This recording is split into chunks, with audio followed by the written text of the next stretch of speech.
നമസ്കാരം. ആയുരാരോഗ്യം ഫാമിലിയിലേക്ക് എല്ലാവർക്കും സ്വാഗതം. രാത്രിയുടെ ആ വലിയ നിശബ്ദതയിൽ നമ്മളൊക്കെ സുഖമായി ഉറങ്ങുമ്പോൾ പെട്ടെന്ന് കേൾക്കുന്ന ഒരു ശബ്ദമുണ്ട്. ഒരുപക്ഷേ ലോകത്തെ ഏതൊരമ്മയുടെയും അച്ഛന്റെയും നെഞ്ചൊന്ന് ആളിക്കത്തിക്കുന്ന ശബ്ദം. ഖക് ഖക് എന്നുള്ള നമ്മുടെ കുഞ്ഞുങ്ങളുടെ ആ ചുമ. അതുവരെ ഉണ്ടായിരുന്ന സമാധാനം അതോടുകൂടി പോകും അല്ലേ? പിന്നെ ആ കുഞ്ഞിന്റെ നെഞ്ചിലൊന്ന് തൊട്ടുനോക്കുമ്പോൾ അവിടെ ഒരു വിറയൽ അനുഭവപ്പെടും. ശ്വാസമെടുക്കാൻ കഷ്ടപ്പെടുന്ന ആ ചെറിയ മുഖം കാണുമ്പോൾ എന്റെ ജീവൻ കൂടി എടുത്തോ, പക്ഷേ എന്റെ കുഞ്ഞിന് ശ്വാസമൊന്ന് നേരെ കിട്ടിയാൽ മതിയെന്ന് പ്രാർത്ഥിക്കാത്ത മാതാപിതാക്കളുണ്ടാകില്ല. ഇത് കുഞ്ഞുങ്ങളുടെ മാത്രം കാര്യമല്ല കേട്ടോ. മുതിർന്നവരായാലും രാവിലെ എഴുന്നേൽക്കുമ്പോൾ തൊണ്ടയിലൊരു ബ്ലോക്ക്, നെഞ്ചിലൊരു ഭാരം, ഡീപ്പ് ബ്രെത്ത് എടുക്കാൻ ശ്രമിക്കുമ്പോൾ എന്തോ ഒന്ന് തടയുന്നതുപോലെ. ലൈഫിന്റെ ആ ഒരു താളം തന്നെ തെറ്റിപ്പോകുന്ന അവസ്ഥ. അതെ, നമ്മൾ ഇന്ന് സംസാരിക്കുന്നത് കഫക്കെട്ടിനെക്കുറിച്ചാണ്. Chest congestion. വെറുമൊരു അസുഖമെന്നതിലുപരി നമ്മുടെ സന്തോഷത്തെയും ഉറക്കത്തെയും കെടുത്തുന്ന വില്ലൻ. ഇന്നത്തെ വീഡിയോയിൽ എന്താണ് യഥാർത്ഥത്തിൽ ഈ കഫക്കെട്ട്, കുഞ്ഞുങ്ങൾക്കും വലിയവർക്കും ഇത് വരാനുള്ള കാരണങ്ങളെന്തൊക്കെയാണ്, ഇതിനെ എങ്ങനെ നേരിടാം, നമ്മുടെ മുത്തശ്ശിമാർ പറഞ്ഞുതന്ന ആയുർവേദ രീതികളും ഒപ്പം മോഡേൺ മെഡിസിൻ നൽകുന്ന ശാസ്ത്രീയമായ പരിഹാരങ്ങളും എല്ലാം നമുക്ക് വിശദമായി സംസാരിക്കാം. ഒപ്പം ഈ വീഡിയോയുടെ അവസാനം കഫക്കെട്ട് വരാതിരിക്കാൻ ശ്രദ്ധിക്കേണ്ട ഒരു മാജിക് റുട്ടീനും ഞാൻ പറഞ്ഞു തരുന്നുണ്ട്. So please watch till the end. നമുക്ക് തുടങ്ങാം. നമ്മുടെ ശരീരത്തെക്കുറിച്ച് നമ്മൾ എപ്പോഴെങ്കിലും ചിന്തിച്ചിട്ടുണ്ടോ? അതൊരു അത്ഭുതമാണ്. ഞാൻ അതിനെ ഒരു ക്ഷേത്രം അല്ലെങ്കിൽ നന്നായി പണിത ഒരു വീട് എന്നൊക്കെ വിളിക്കാൻ ഇഷ്ടപ്പെടുന്നു. ഈ വീടിന് ഒരു സെക്യൂരിറ്റി സിസ്റ്റമുണ്ട്. അതിനെയാണ് നമ്മൾ ഇമ്മ്യൂണിറ്റി എന്ന് വിളിക്കുന്നത്. ശരിക്കും പറഞ്ഞാൽ കഫം അല്ലെങ്കിൽ മ്യൂക്കസ് എന്ന് പറയുന്നത് നമ്മുടെ ശത്രുവല്ല, മറിച്ച് നമ്മുടെ ശരീരത്തിന്റെ ഒരു സംരക്ഷണ കവചമാണ്. വിശ്വസിക്കാൻ പ്രയാസമുണ്ടല്ലേ? ഒന്ന് ആലോചിച്ചു നോക്കൂ. നമ്മൾ ശ്വസിക്കുന്ന വായുവിലൂടെ എത്രയോ പൊടിപടലങ്ങളും ബാക്ടീരിയകളും വൈറസുകളും അകത്തേക്ക് കയറാൻ ശ്രമിക്കുന്നുണ്ട്. നമ്മുടെ ശ്വാസകോശം അല്ലെങ്കിൽ ലങ്സ് എന്ന വിശുദ്ധമായ അറയിലേക്ക് ഇവയൊന്നും കടക്കാതിരിക്കാൻ ദൈവം തന്ന ഒരു പശയാണ് കഫം. അത് ആ അഴുക്കിനെയൊക്കെ പിടിച്ചു നിർത്തും. പക്ഷേ പ്രശ്നം വരുന്നതെപ്പോഴാണെന്നോ? ഈ സെക്യൂരിറ്റി ഗാർഡ് അമിതമായി പണിയെടുക്കുമ്പോഴാണ്. അഴുക്ക് കൂടുമ്പോൾ അല്ലെങ്കിൽ തണുപ്പ് കൂടുമ്പോൾ ശരീരം തോന്നും പോലെ കഫം ഉൽപ്പാദിപ്പിക്കാൻ തുടങ്ങും. ഒടുവിൽ അത് നമ്മുടെ ശ്വാസനാളത്തിൽ കെട്ടിക്കിടന്ന് വായു സഞ്ചരിക്കേണ്ട വഴികൾ ബ്ലോക്ക് ചെയ്യും. ഒരു പുഴയിൽ ചപ്പുചവറുകൾ വന്ന് നിറഞ്ഞാൽ വെള്ളമൊഴുകാൻ പറ്റാതെ കെട്ടിക്കിടക്കില്ലേ? അതുപോലെ ഒരവസ്ഥയാണ് നമ്മുടെ നെഞ്ചിലും സംഭവിക്കുന്നത്.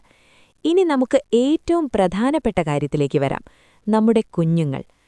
എന്തുകൊണ്ടാണ് മുതിർന്നവരെക്കാൾ വേഗത്തിൽ കുട്ടികൾക്ക് കഫക്കെട്ട് വരുന്നത്? ഇതിനൊരു ഉത്തരം ലളിതമായൊരു ഉദാഹരണത്തിലൂടെ പറയാം. നിങ്ങളൊരു ചെറിയ പൈപ്പിലൂടെയും വലിയ പൈപ്പിലൂടെയും വെള്ളം ഒഴുക്കി വിടുകയാണെന്ന് കരുതുക. ഇതിൽ ചെറിയ പൈപ്പിലൊരു ചെറിയ തടസ്സം വന്നാൽ പോലും വെള്ളം പോകാൻ പാടുപെടും അല്ലേ? കുഞ്ഞുങ്ങളുടെ ശ്വാസനാളം വളരെ ചെറുതാണ്. It's very narrow.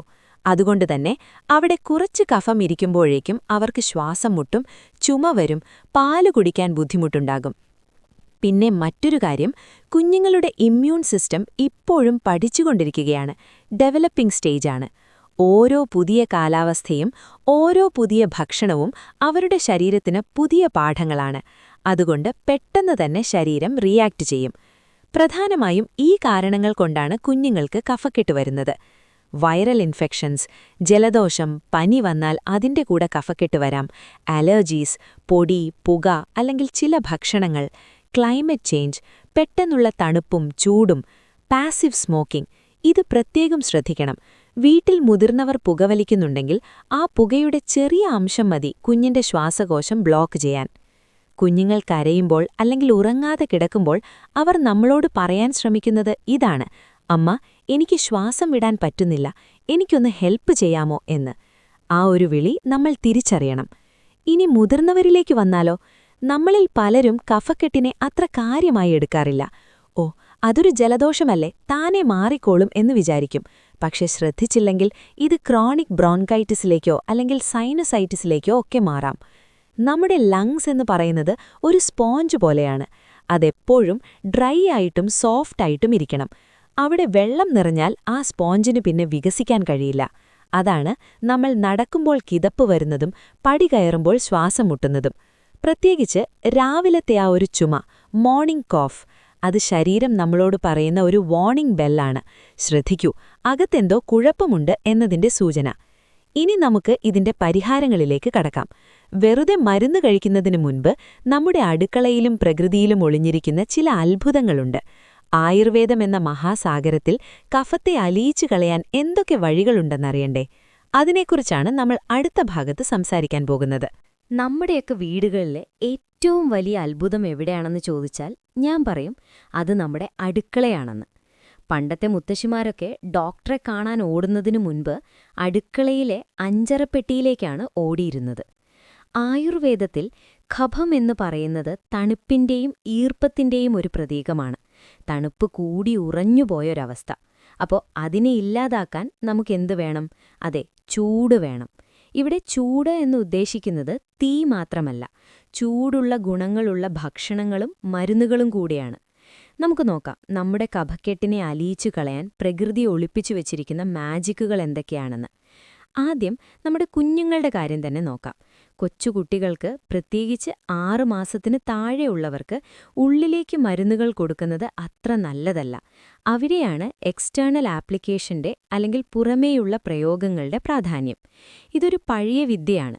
കുറച്ച് നല്ല വെളിച്ചെണ്ണയോ കടുകെണ്ണയോ എടുക്കുക. അതിലേക്ക് 1-2 അല്ലി വെളുത്തുള്ളി ചതച്ചിടുക. എന്നിട്ട് അത് ചെറുതായിട്ടൊന്ന് ചൂടാക്കണം. കൈവെള്ളയിലെടുത്താൽ പൊള്ളാത്ത പരുവമാകുമ്പോൾ അമ്മമാരത് സ്വന്തം കൈകളിൽ തിരുമി ചൂടാക്കി കുഞ്ഞിന്റെ നെഞ്ചിലും പുറത്തും, അതായത് ബാക്കിലും, പിന്നെ ഏറ്റവും പ്രധാനമായി ഉള്ളംകാലിലും മെല്ലെ തടവിക്കൊടുക്കുക. ഇങ്ങനെ ചെയ്യുമ്പോൾ ആ ചൂട് ശരീരം വലിച്ചെടുക്കും. ഉള്ളിൽ കെട്ടിക്കിടക്കുന്ന ഖഭം അയഞ്ഞ് മലത്തിലൂടെയോ അല്ലാതെയോ പുറത്തുപോകാൻ ഇത് സഹായിക്കും. കുഞ്ഞുങ്ങൾക്ക് നല്ല ആശ്വാസം കിട്ടും, നന്നായി ഉറങ്ങാനും സാധിക്കും. മലയാളികൾക്ക് ഇതിനെ പരിചയപ്പെടുത്തേണ്ട കാര്യമേയില്ല. പണ്ടെല്ലാ വീടിന്റെ മുറ്റത്തും ഒരു പനിക്കൂർക്ക ചെടിയുണ്ടായിരുന്നു. കുറച്ച് മുതിർന്ന കുട്ടികൾക്കാണെങ്കിൽ പനിക്കൂർക്കയുടെ ഇലയൊന്ന് വാട്ടി അതിന്റെ നീര് പിഴിഞ്ഞ് ഒരൽപ്പം തേനും ചേർത്ത് കൊടുക്കാം. ഇംഗ്ലീഷിൽ ഇതിനെ നാച്ചുറൽ എക്സ്പെക്ടറന്റ് എന്നാണ് പറയുന്നത്. അതായത് ശ്വാസകോശത്തിൽ ഒട്ടിപ്പിടിച്ചിരിക്കുന്ന ഖഭത്തെ ഇളക്കിക്കളയാൻ ഇതിനുള്ള കഴിവ് അപാരമാണ്. പക്ഷെ ഓർക്കുക, 1 വയസ്സിൽ താഴെയുള്ള കുട്ടികൾക്ക് തേൻ കൊടുക്കാൻ പാടില്ല. അവർക്ക് പനിക്കൂർക്ക നീര് മാത്രം മതി. കുഞ്ഞുങ്ങൾ ഉറങ്ങുമ്പോൾ കഫം കാരണം ശ്വാസം മുട്ടാതിരിക്കാൻ അവരുടെ തലഭാഗം അല്പം ഉയർത്തിവെക്കുന്നത് നല്ലതാണ്. ഗ്രാവിറ്റി കാരണം കഫം താഴേക്കിറങ്ങിപ്പോകാൻ ഇത് സഹായിക്കും. ഇനി മുതിർന്നവരിലേക്ക് വരുമ്പോൾ നമുക്ക് കുറച്ചുകൂടി ശക്തമായ പ്രയോഗങ്ങളാകാം. ഇഞ്ചി എന്ന് പറയുന്നത് കഫത്തിന്റെ ഏറ്റവും വലിയ ശത്രുവാണ്. ഒരു ചെറിയ കഷ്ണം ഇഞ്ചി ചതച്ച് നീരെടുക്കുക. അതിൽ സമം തേൻ ചേർക്കുക. ഇത് ദിവസവും 2 നേരം കഴിച്ചു നോക്കൂ. തൊണ്ടയിലെ ആ കരകരപ്പും നെഞ്ചിലെ ഭാരവും അത്ഭുതകരമായി കുറയും. തേൻ തൊണ്ടയിലെ മുറിവുകളെ ഉണക്കുമ്പോൾ ഇഞ്ചി ആ ബ്ലോക്കുകളെ നീക്കം ചെയ്യും. രാത്രി കിടക്കാൻ നേരത്ത് 1 ഗ്ലാസ് ചൂടുപാലിൽ 1 നുള്ളു മഞ്ഞളും കുറച്ചു കുരുമുളകുപൊടിയും ചേർത്ത് കുടിക്കുന്നത് ശീലമാക്കുക.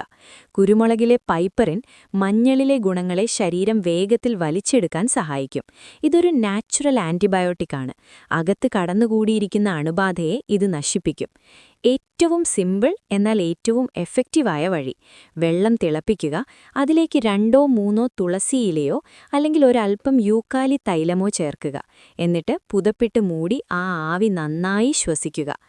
ആവി ശ്വസിക്കുമ്പോൾ സംഭവിക്കുന്നതിതാണ്: ആ ചൂടുള്ള നീരാവി നമ്മുടെ ശ്വാസനാളത്തിലൂടെ ഉള്ളിലേക്ക് പോയി ഉണങ്ങി കട്ടിയായിരിക്കുന്ന ഖഭത്തെ അലിയിപ്പിക്കുന്നു, അതായത് ലിക്വിഫൈ ചെയ്യുന്നു. ഒരു ഐസ് ക്യൂബ് ചൂടത്ത് വെക്കുമ്പോൾ ഉരുകുന്നില്ലേ, അതുപോലെ ഖഭം ഉരുകി പുറത്തേക്ക് വരും. ഒരു കാര്യം പ്രത്യേകം ഓർക്കണം: കഫക്കെട്ടുള്ള സമയത്ത് തണുത്ത വെള്ളം കുടിക്കുന്നത് തീയിലെണ്ണ ഒഴിക്കുന്നത് പോലെയാണ്. അത് പ്രശ്നം വഷളാക്കുകയേയുള്ളൂ. എപ്പോഴും ചെറു ചൂടുള്ള വെള്ളം മാത്രം കുടിക്കുക. പറ്റുമെങ്കിൽ ചുക്കുവെള്ളമോ ജീരകവെള്ളമോ ആക്കാം. ഇത് ശരീരം എപ്പോഴും ഹൈഡ്രേറ്റഡ് ആയിരിക്കാനും ഖഭം കട്ടിയാകാതെ നോക്കാനും സഹായിക്കും. ഇതൊക്കെ നമ്മുടെ വീട്ടിലെ കാര്യങ്ങൾ. പക്ഷെ എപ്പോഴാണ് നമ്മൾ ഇതൊക്കെ നിർത്തിയിട്ട് ഒരു ഡോക്ടറെ കാണേണ്ടത്? മോഡേൺ മെഡിസിൻ എപ്പോഴാണ് ആവശ്യമായി വരുന്നത്? പലരും വരുത്തുന്ന ഒരു തെറ്റുണ്ട്: സ്വയം ചികിത്സ. അത് ചിലപ്പോൾ അപകടമായേക്കാം. അതിനെക്കുറിച്ച് വളരെ ഗൗരവകരമായ എന്നാൽ അത്യാവശ്യം അറിഞ്ഞിരിക്കേണ്ട കാര്യങ്ങളാണ് നമ്മൾ അടുത്ത ഭാഗത്ത് പറയാൻ പോകുന്നത്. നമ്മൾ നേരത്തെ പറഞ്ഞ വീട്ടുവൈദ്യങ്ങളൊക്കെ വളരെ നല്ലതാണ്. പക്ഷേ എല്ലാ കഫക്കെട്ടും വീട്ടിൽ തന്നെ മാറ്റാൻ കഴിയില്ല. ചിലപ്പോൾ ശരീരം നമുക്ക് തരുന്ന അപായ സൂചനകൾ അഥവാ റെഡ് ഫ്ലാഗ്സ് നമ്മൾ തിരിച്ചറിയണം, പ്രത്യേകിച്ചും കുട്ടികളുടെ കാര്യത്തിൽ. എപ്പോഴാണ് നിങ്ങൾ വൈകാതെ ഒരു ഡോക്ടറെ കാണേണ്ടത്? ശ്വാസമെടുക്കാൻ ബുദ്ധിമുട്ട്.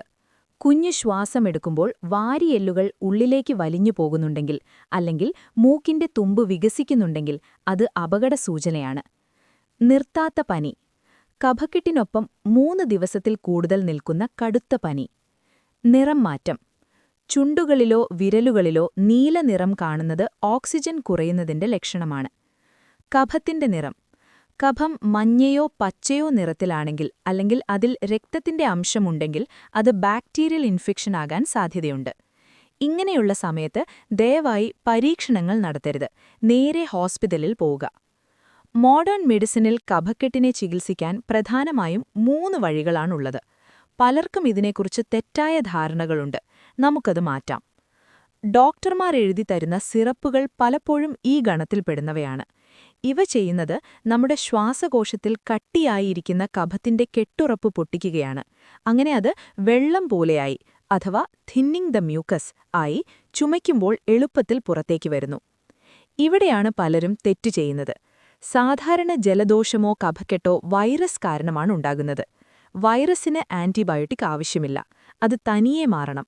എന്നാൽ കഫം പഴുത്ത് ബാക്ടീരിയൽ ഇൻഫെക്ഷൻ ആയിട്ടുണ്ടെങ്കിൽ മാത്രമേ ഡോക്ടർ ആന്റിബയോട്ടിക് തരൂ. ഡോക്ടറുടെ നിർദ്ദേശമില്ലാതെ മെഡിക്കൽ ഷോപ്പിൽ പോയി ആന്റിബയോട്ടിക് വാങ്ങിക്കഴിക്കുന്നത് ഭാവിയിൽ മരുന്ന് ഫലിക്കാത്ത അവസ്ഥയിലേക്ക് നയിക്കും. അതുകൊണ്ട് നോ സെൽഫ് മെഡിക്കേഷൻ പ്ലീസ്. ഇതിനെക്കുറിച്ച് അമ്മമാർക്ക് ഭയങ്കര പേടിയാണ്. എന്റെ കുട്ടിക്ക് ആവി വെച്ചാൽ ശ്വാസം മുട്ടൽ ശീലമാകുമോ, അതൊരു വലിയ അസുഖത്തിന്റെ ലക്ഷണമാണോ എന്നൊക്കെയാണ് സംശയം. സത്യത്തിൽ നെബ്യുലൈസേഷൻ എന്നു പറയുന്നത് ഏറ്റവും സുരക്ഷിതമായ ചികിത്സാരീതിയാണ്. ഗുളികയോ സിറപ്പോ കഴിക്കുമ്പോൾ അത് വയറ്റിലെത്തി രക്തത്തിൽ കലർന്ന് ഒടുവിൽ ശ്വാസകോശത്തിലെത്താൻ സമയമെടുക്കും. എന്നാൽ നെബ്യുലൈസേഷൻ ചെയ്യുമ്പോൾ മരുന്ന് നേരെ ശ്വാസകോശത്തിലേക്ക് എത്തുന്നു, അഥവാ ഡിറക്റ്റ് ഡെലിവറി. കുറഞ്ഞ അളവിൽ മരുന്ന് മതി, പെട്ടെന്ന് ആശ്വാസവും കിട്ടും.